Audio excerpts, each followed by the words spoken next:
ये इलेक्शन निकल जाए, मेरे ख्याल में अब 2 दिन बाकी हैं, परसों इलेक्शन है। इलेक्शन के फ़ौरन बाद पाकिस्तान को मिलकर बैठना होगा, सिक्योरिटी फोर्सेस और इंतज़ामी लोगों को बैठ के ये फ़ैसला करना होगा कि दहशतगर्दी का जो अफरियत दोबारा खड़ा हो रहा है इसको किस तरीके से काबू करना है, क्योंकि कुछ ऐसी तंजीमें हैं जिनका पाकिस्तान में पहले वजूद नहीं था, वो अब क्लेम कर रही हैं कि उन्होंने पाकिस्तान में अटैक्स किए हैं और ख़ास तौर पर दाइश के हवाले से बड़ी तशवीश है और दाइश को किसकी सपोर्ट है ये भी आप अच्छी तरह जानते हैं। तो ये चीज़ें जो हैं वो अलार्मिंग है और पाकिस्तान पहले भी इससे निपटा है। ऐसा नहीं है कि हम लोग कमज़ोर हैं या हम लोग कहीं पीछे हट जाएंगे। हमने बड़ी कुर्बानियाँ दी हैं, पहले बड़ी मार खाई है और हमने दहशतगर्दी को शिकस्त दी है। पूरी दुनिया में शायद कोई ऐसे नहीं कर सका जैसे हमने किया। हम फिर निपट लेंगे इंशाल्लाह। इमरान भाई, अब एक दिन रह गया इलेक्शन में, तो क्या असेसमेंट है आपकी, क्या माहौल लग रहा है आपको? कंपेन शमेन तो बंद हो गई है मेरे ख्याल में, आज रात बंद हो जाएगी। यानी आज रात तक सिर्फ एक पॉलिटिकल पार्टी पे पाबंदी है, कल सारी पॉलिटिकल पार्टी पे कंपेन पे पाबंदी होगी। कल का दिन होगा पाकिस्तान का एक्चुअल न्यूट्रल दिन, जिसमें सारी पॉलिटिकल पार्टी जो है उनके ऊपर इलेक्शन में कंपेन करने पे पाबंदी होगी, वरना आज तक तो सिर्फ एक पार्टी पे पाबंदी है।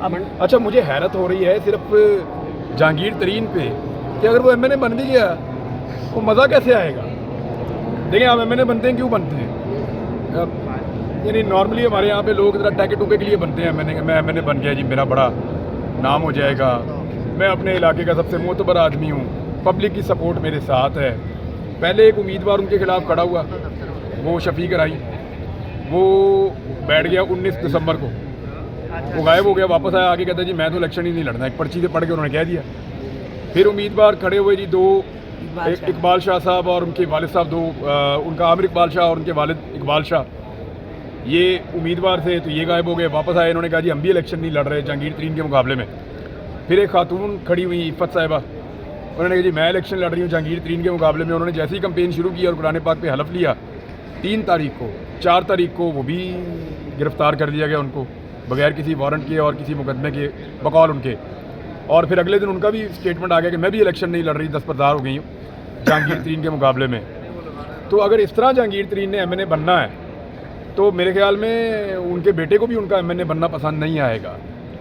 यानी उनके बेटे ये कह रहे थे एक ट्वीट के अंदर कि औरतों का एहतराम किया जाए और ये गंद जो है ये ना किया जाए पाकिस्तान में, इसके खिलाफ खड़ा होना होगा और इस तरह के फ़ैसलों को कलअदम करार दिया जाए। तो बात यह है कि अपने अब्बू से पूछें कि 4 तारीख को एक औरत उठाई जाती है जो उनके अब्बू का मैदान में मुकाबला कर रही थी और 5 तारीख को वो इनके अब्बू के मुकाबले से बाहर निकल गई। तो अगर अब्बू को ऐसे ही बनाना है इन्होंने मेंबर कौमी असम्बली, तो ये बाप बेटा तो एक दूसरे को फेस नहीं कर पाएंगे, तो बाहर अवाम को कैसे करेंगे? इमरान, अगर ऐसे जीतना है ना तो फिर जहांगीर तरीन साहब अपने नाम के साथ शरीफ लगवाएं, फिर तो बनता है कि उनका भी ऐसे जी। इमरान भाई, शहबाज शरीफ साहब कहते हैं कि उन्हें नहीं पता कि एवन फील्ड अपार्टमेंट किसके हैं।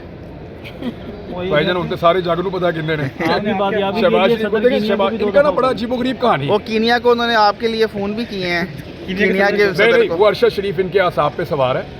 ये एक्चुअली कुछ भी इनसे सवाल करें, इनके दिमाग में अरशद शरीफ शहीद जो है वो इनके आसाब पे सवार है। तो वो इसलिए मुझे कीनिया में उन्होंने मिक्स कर दिया। मैं कीनिया वीनिया कोई नहीं गया, मैं यहीं पे था। और आप भी सवार हैं इसलिए आपका नाम लिया है। मैं यहीं था। और दूसरा ये है कि इनका प्रॉब्लम ये है कि ये एक दूसरे को ओन ही नहीं करते। बड़ा भाई छोटे को ओन नहीं करता, छोटा बड़े को ओन नहीं करता, भतीजा चाचे को ओन नहीं करता, चाचा चाची को ओन नहीं करता। ये एक दूसरे को ओन ही नहीं करते, कोई किसी की जिम्मेदारी लेने के लिए तैयार ही नहीं है। हर रल के खाने के लिए सारे इकट्ठे हो जाते हैं, इक़्तिदार में आने के लिए सारे इकट्ठे हो जाते हैं। जैसे ही आप इनसे कहेंगे ना जी वोट चाहिए, मियाँ साहब बहुत अच्छे हैं, जैसे ही आप वोट की बात करेंगे ये बहुत अच्छा है, वो बहुत अच्छा है, मेरा बेटा बहुत अच्छा है, मेरी भतीजी बहुत अच्छी है, मेरा चचा बहुत अच्छा है, मेरा भांजा बहुत अच्छा है, सबकी तारीफें ये करेंगे इकट्ठे हो। लेकिन जैसे ही आप कहेंगे ना हिसाब दो, तो यार वो अपना देगा, वो अपना देगा, वो अपना देगा, वो अपना देगा, किसी को कोई। यानी इमरान खान से इन्होंने हिसाब उन बंदों का भी लेना है जो अब इनकी जमातों में शामिल हो चुके हैं, लेकिन खुद अपने खून के रिश्तों का हिसाब इन्होंने नहीं देना। तो ये जब भी आप इनसे हिसाब किताब की बात करेंगे ना, इनका हिसाब बड़ा कमज़ोर है, बहुत कमज़ोर। एक केस में मंडी बामुद्दीन में एक शख्स के वालिद को उठाया, वो फोत हो गया। जब वो पुलिस से गिला कर रहा था, उन्होंने कहा जी तमीज़ से बात करो। तो लोगों को तमीज़ कब आएगी? यार देखिए, ये हमारी पुलिस है, वो पुलिस वाले का आप चेहरा देखें, वो कितना बेबस भी था और कितना ढीठ भी बना हुआ था। आप गौर से उस वीडियो को देखें, वो बंदा अंदर से शायद रो रहा होगा कि यार ये मेरे से क्या करवा दिया इन्होंने। बुजुर्ग आदमी उठाया उसको, वो फ़ोन करते थे DPO को, उसे कहते थे यार हमारा वालिद पकड़ा गया, उसका कोई कसूर नहीं, वो पॉलिटिकल आदमी नहीं है, वो बेचारा घर के अंदर था, बहुत बुजुर्ग, उसको छोड़ दें। उसको हवालात में बंद किया, वो फौत हो गया।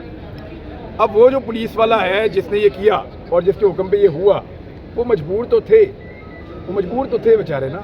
देखें वो खुद तो नहीं ये करना चाहते, उनको दुख भी होगा इस बात का, लेकिन डिटाई भी आप ये देखें कि वहाँ खड़े होकर भी कह रहे हैं देखेंगे क्या होता है। इद्दत केस में इमरान भाई आप क्या समझते हैं, इद्दत केस के हवाले से आप क्या समझते हैं कि ये जो फैसला आया है या आइन कानून और शरीयत के मुताबिक है? देखें उलमा को इसके ऊपर बात करनी चाहिए, मुझे तो नहीं समझ आई फैसले की। यानी मियाँ बीवी दोनों कह रहे हैं जी हमारा शरीय ने कहा है और हम लोगों ने जो है वो कानून के मुताबिक किया है।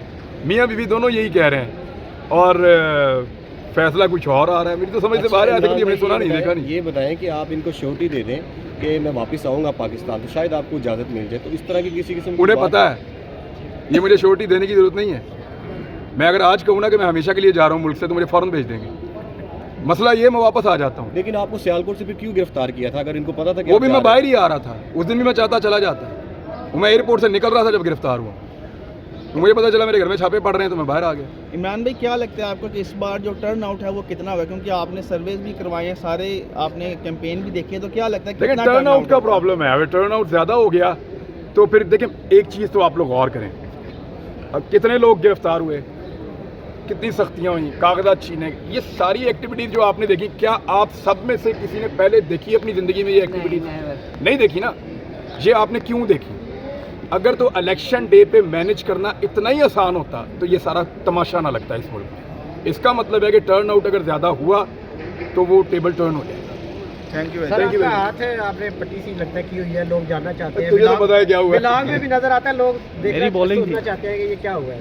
नहीं ये वैसे ही वो एक खेलते हुए दबा गई थी बस वैसे। बॉलिंग कौन करा रहा था? शाकिर रवान इज अ गुड बॉलर। देखिए एक मिनट ये आप पोर्ट्रेट हम दोनों ऐसे फ़ोन रखते हैं, थोड़ा करीब से पौधे, थोड़ा फ़ोन ऊंचा ऊंचा रखें, ऊंचा।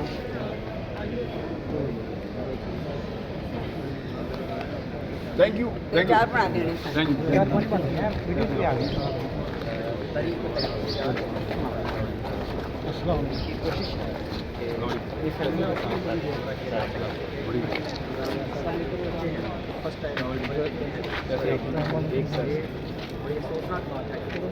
इमरान मुझे सबसे इमोशनल सीन ये लगता है जब तुम्हें पब्लिक रोकती है। I swear thank you. आप चलें बस, मैं ये निकलता हूँ। मोहब्बत करोड़ों से नहीं आती। अल्लाह हाफ़िज़।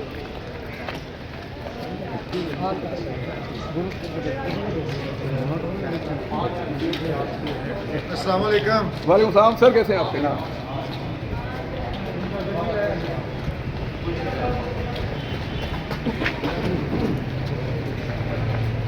कोई गलत आ गया।